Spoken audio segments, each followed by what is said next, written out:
Allah says, don't even go near fornication, adultery, az-zina. Don't even go near it. He doesn't say, la tazinu, don't do adultery, don't commit adultery. He says, don't go near it. In other words, there's the act itself, and then there is a series of smaller acts that lead to it. It's got a perimeter around it, and you can't even go close to it. One has to understand the language of the Quran and the sensitivity in which it deals with this subject to appreciate the wisdom of Allah Azza wa Jal and how He's counseling us in dealing with this problem. Allah Azza wa Jal is telling us there are certain things that in and of themselves are not haram. You're not going to be able to pinpoint it and say it is wrong.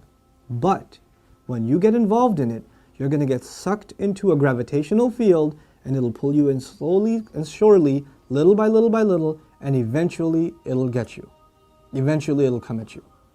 You know, one of the things we learn about shaitan that is remarkable to me is that he's extremely patient. He won't get you one shot. He'll come at you and he will put a little bit and a little bit and a little bit and a little bit until he destroys your character. He won't come and make you do the wrong thing right away. You know, even in the story of Adam alayhi salam and Hawa, inshallah one day we'll do that story and some of the wisdoms from that story in the Quran. The way he approached them in Surah Al-A'raf is really interesting. He was relentless. It wasn't just one time. Like we assumed that he just came and said, hey, tree, doesn't it look good? And he was gone. No. He was extremely relentless. And he kept at it and he kept at it and he kept at it and he built this idea in them until they would think it's their idea. You know?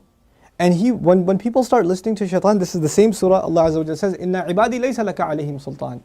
My slaves, you're not going to have any authority over them. In other words, people who really submit to Allah, He will not have authority over them. But others, الشَّيْطَانُ يَعِدُكُمُ الْفَقْرَ وَيَأْمُرُكُمْ بِالْفَحْشَاءِ Surah Al-Baqarah. He will command you to do shamelessness. In other words, when you listen to him a little bit, you've granted him a little bit of power. When you listen to him a little more, you've granted him a little more power. And if you keep on listening to him, he gets to the point where he can command you. You will find yourself, I can't even help myself, Brother Norman. I can't even help myself. I don't even know. I don't know how to turn the computer off. I don't know what makes me do that every night. I don't know what makes me do this or that. I don't know what makes me go there. Go into that chat session, you know. Go and log into that, horrific website. Go watch that filth. Why do I end up doing that? Why can't I lower my eyes when I'm in an elevator? When I'm walking down the street? I can't even help myself. I don't know what to do. That's when you know shaitan's got a pretty good hold on you. He's got a pretty solid hold on you. And you've been sucked into a really, a vicious cycle. It's just getting worse and worse and worse and worse and worse. And you're not addressing it, and it's making the problem worse. And it's destroying your spirituality altogether. Your relationship with Allah depends on a heart being clean. Every time you're exposed to filth, more dirt, more blackness, more covers are poured on top of your heart.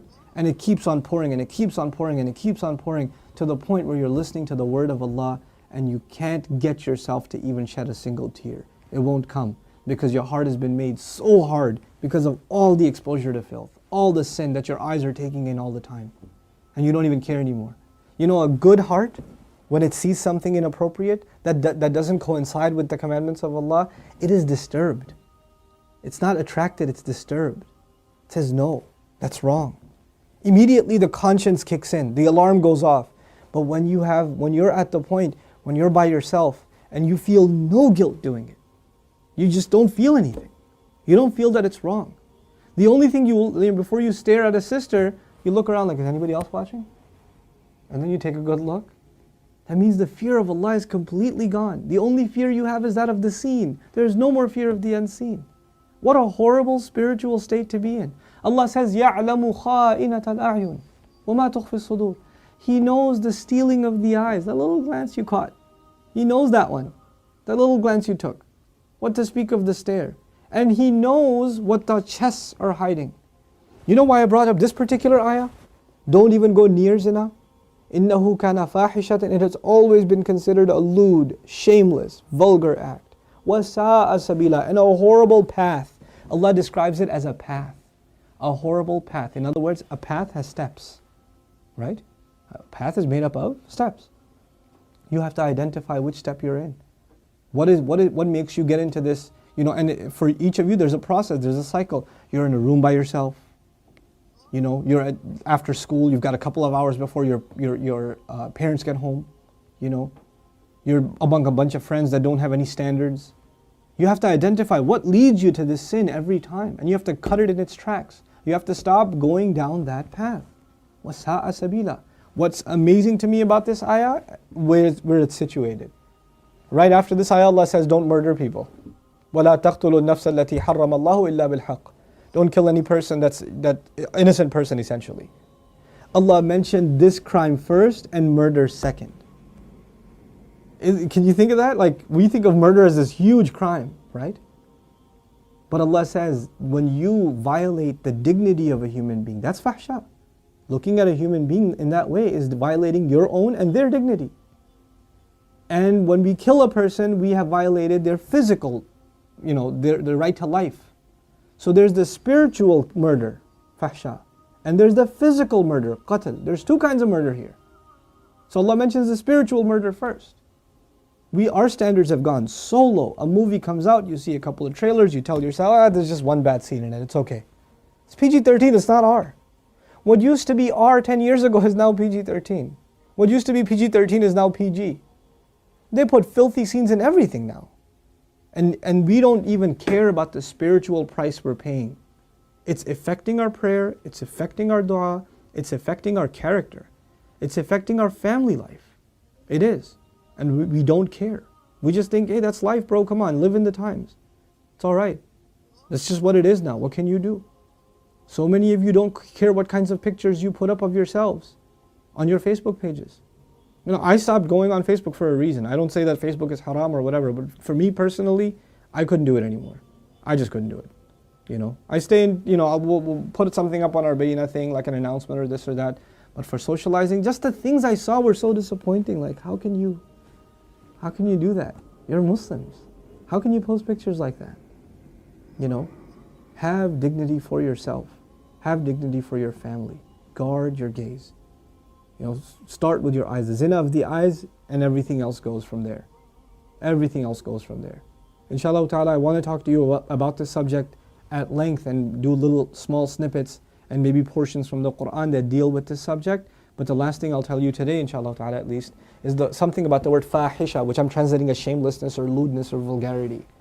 The Arabic language has roots that are close to each other. Wahash and fahash. Wahash actually means wild animal. Fahash means someone who acts like a wild animal. Shamelessness is described as behavior close to animal behavior. Allah has dignified us as human beings. The punishment of on Adam alayhi salam was his clothes were removed. Our mothers and our fathers' clothes were removed. That was a punishment from Allah. And immediately they recognized that they need to cover themselves. They didn't learn to cover themselves from a society. It wasn't society that taught them to be shameless. Nowadays your anthropology professor told you, it's society that makes us dress in clothes. It's a sociological thing. We learn to dress and cover ourselves over history, but naturally we're just supposed to be the way we are, like all other animals. Adam alayhi salam didn't learn anything from any society. He was given a consciousness, and the moment his clothes were removed, he's trying to cover himself. Our mother's trying to cover herself.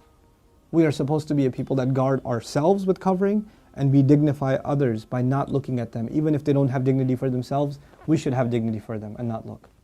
Because they are in the end a creation of Allah. Even if they're a disappointing creation of Allah, they are a creation of Allah. And we have more respect for ourselves and for humanity in general, to not look at it as animals look at other animals. May Allah Azza wa Jal make us spiritually healthy and alleviate us from this growing and ever increasing spiritual problem, and that is of not being able to lower our